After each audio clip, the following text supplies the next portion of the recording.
अस्सलामुअलैकुम, मैं जलील खान कुलाची। आप मेरे यूट्यूब चैनल देख रहे हैं। मुझे खलीलुर रहमान कमर साहब का अपना पॉइंट ऑफ व्यू, अपना बयान आ चुका है उस वीडियो के ऊपर। आपको याद होगा कल, अगर आप मेरे रेगुलर व्यूअर्स हैं, तो जब कल मैंने एक वीडियो अपलोड की थी, इवन के जब तकरीबन को दिन के 11 बजे के राउंड अबाउट खलील साहब की उस वीडियो के जब चंद पार्ट्स आना शुरू हुए, तो वो चंद एक जर्नलिस्ट थे जिनमें से एक मैं भी था, जिनके पास सबसे पहले वो पार्ट्स पहुंचे। मुख्तलिफ पार्ट जो है वो पहुंचाए गए। हालांकि अभी पूरी वीडियो जो है वो रिलीज नहीं किएगी। जो दावा किया गया या फिर जो सोर्सेज से हमें पता चला, तो वो 1 घंटा 22 मिनट्स की एक तवील वीडियो है। अब उस वीडियो के अंदर क्या है, हालांकि बाज़ाहिर जो हमें दिखाया गया वो यही है कि खलील साहब रोमांस कर रहे हैं या फिर नाजेबा हरकत जो है वो उस खातून के साथ जिसका नाम आमना उरूज है, उसने हनी ट्रैप किया, उससे पहले उन्होंने कैमरे लगाए, इन सब कुछ किया। वो कल के वीडियो में मैं आपके सामने सारी चीज रख चुका हूं। अब इस सारे सिनेरियो में सबसे अहम चीज ये थी कि अब इसके ऊपर खलील साहब का बयान क्या आता है।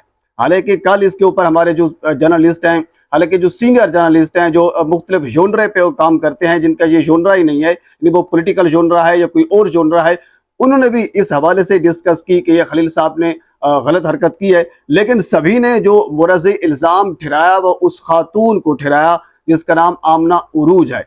असल में मसला ये है कि जिस तरह वो हमारे एक दोस्त हैं फाद साहब, वो ये कह रहे थे कि मैं कोई मोटिवेशनल स्पीकर नहीं हूँ, तो ऐसे मैं भी कोई मोटिवेशनल स्पीकर नहीं हूँ। लेकिन एक यूनिवर्सल ट्रूथ यही है, एक कह लीजिए कि दुनिया में जो चीज़ राइज है वो यही है कि जो विक्टिम होता है वो ब्लेमिंग नहीं होता, उसके ऊपर ज्यादा ब्लेम नहीं किया जाता। उसकी वजह यही होती है कि वो विक्टिम होता है।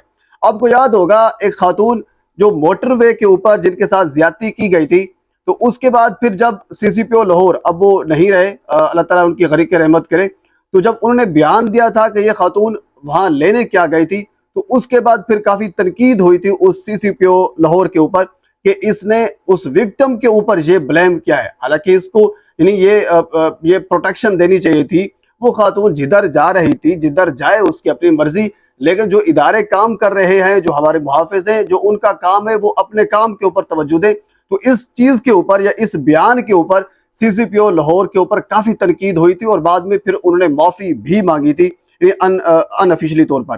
पर ये होता है, यानी यूनिवर्सल ट्रूथ है कि जब विक्टिम होता है तो उसको ब्लेम नहीं किया जाता।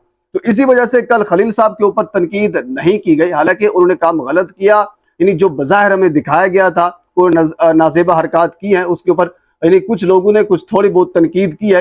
लेकिन सारा का सारा दारोमदार आमना उरूज के ऊपर आ रहा था, क्योंकि वो उनका सारा जो प्लान है वो लीक किया गया था। वो लीक इस तरह किया कि उन्होंने वो पहले वो कैमरे लगाए, कैमरे लगाने के बाद बाकायदा तौर पर जिस तरह एक हॉलीवुड की या फिर बॉलीवुड की एक शूटिंग होती है फिल्म की, वही सब कुछ किया। और उसके बाद फिर उन्होंने खलील साहब के ये सारा काम जो है किया। क्योंकि अभी तक जो 1 घंटा 22 मिनट की वीडियो जिसका दावा किया जा रहा है वो अभी तक नहीं आई। चंद एक पार्ट्स आए हैं, तकरीबन 2-4 मिनट टोटल बनते हैं। तो इसी वजह से लोग मुख्तलिफ परसेप्शन, उस पार्ट्स को देखकर मुख्तलिफ परसेप्शन दे रहे हैं कि अब ऐसा हो गया है, क्योंकि अब उसमें चेहरे के तासुरात या बाकी कुछ नहीं निकल रहा। लेकिन अब खलील साहब ने जो ताज़ा बयान दिया है, जो ताज़ा दावा किया है, जो ताज़ा इंटरव्यू दिया है, मुझे है कि खलील साहब ने कहा है, क्योंकि आपको पता है कि खलील साहब को किडनैप किया गया था, अगवा किया गया था, उनके एटीएम से पैसे निकाले गए थे, उनकी टांगों के अंदर फायर किया गया था, पूरा लाहौर उनको घुमाते रहे, फिर ननकाना साहब में लेकर गए, इन्हें सब कुछ उनके साथ किया जिस तरह हो सकता है। हालांकि इसके पीछे कुछ सियासी वजूहात भी हो सकती हैं, जो मैंने as a media person, as a journalist कुछ मैंने अखज किए हैं। उसकी वजह है खलील साहब का ताल्लुक पाकिस्तान तहरीक इंसाफ के साथ एक अच्छा है। इमरान खान के वो एक स्पोक पर्सन भी आप उसको कह सकते हैं, इमरान खान के वफादार साथी भी रहे हैं। और इमरान खान का जो एक बयानिया है वो बबांग दोहल बयान भी करते हैं। इमरान रियाज के साथ उनके अच्छे ताल्लुकात हैं और या मकबूल जान के साथ उनके अच्छे ताल्लुकात हैं। तो इसी वजह से जो मुझे यानी चीज़ नज़र आई है, जो यानी रिसर्च के दौरान पता चला है कि सियासी विक्टिमाइजेशन भी हो सकती है। यानी एक किसी तरीके से उनको कहा गया होगा कि आप इस पॉइंट ऑफ व्यू से हट जाएं। अब खलील साहब हैं, वो कहाँ हटने वाले हैं, तो फिर उनको कहा गया होगा चलो ठीक है ना हटे, हम आपका कोई और तरीका करते हैं। फिर और तरीका करके फिर उनको कहा गया होगा कि आप इस तरह कर लें, फिर वो नहीं हटे, तो फिर कह लीजिए उनके साथ कुछ इस किस्म का जो है एक सीन जो है वो एक क्रिएट किया गया होगा। ये होता है, ये पाकिस्तान है, इसमें जजेस की भी नंगी वीडियोस बनती हैं, इसमें सियासतदानों की भी नंगी वीडियोस बनती हैं, इसमें बाकी जो अदाकार हैं ये तो कुछ भी नहीं है। बड़े बड़े जजेस जो हैं वो हमारे महफूज नहीं है, जो खुद अपने लेटर्स में ये सारी चीजें लिख चुके हैं।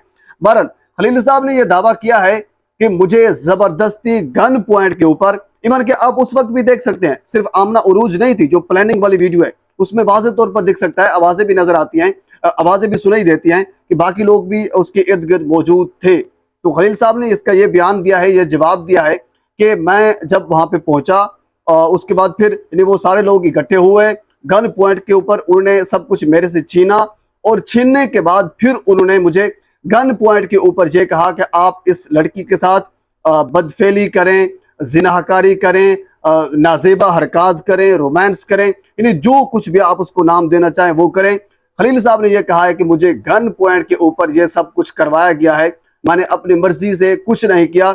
इसके ऊपर उन्होंने ये भी कहा है कि आपको उस वीडियो के अंदर, अगर मुकम्मल वीडियो आपके पास है तो उसमें आपको जो मेरे चेहरे के तासुरात हैं, जो मेरी बॉडी लैंग्वेज है, उसमें भी आप इस चीज को अखज़ कर सकते हैं कि मैं जबरदस्ती जो है मेरे से करवाई गया है, मैंने इसका कोई अपनी रजामंदी से ये सब कुछ नहीं किया।